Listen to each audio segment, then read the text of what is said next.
Human rights clearly is a major issue in India and South Asia. You only have to see man's inhumanity to man and see suffering.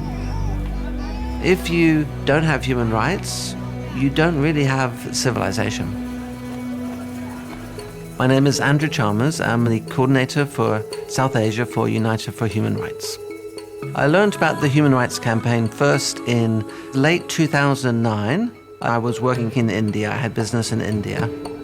You know, people are not aware that they have the rights in the first place.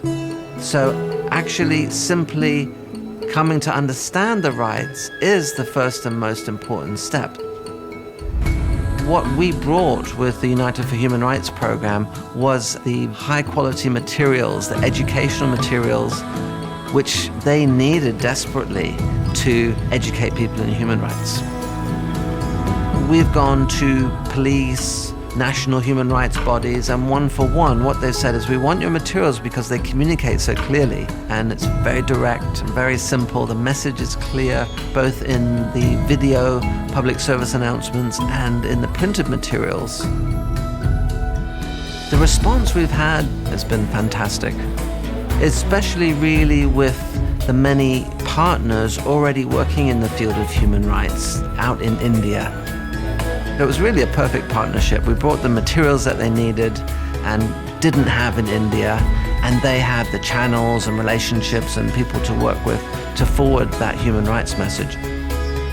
And in order to connect with all the people across India, Nepal, and the other countries in South Asia, Sri Lanka, Bangladesh, and so on, we set up an online secure area to connect the people together, form groups, get them introduced to each other, get them working together. And that's definitely helped to keep the program moving forward. The main achievements was training 10,000 police in the state, which was the entire intake of police cadets for the year.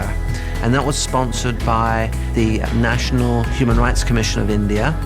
And they worked very closely with the police, of course, to do this. And it was a very successful program. Over the last 5 years, absolutely, the conditions of human rights in India has had a sea change. We've got the message of human rights out to 100 million people. So it's a vital program. It's so important for future generations. And it's become a foundation for the next civilization.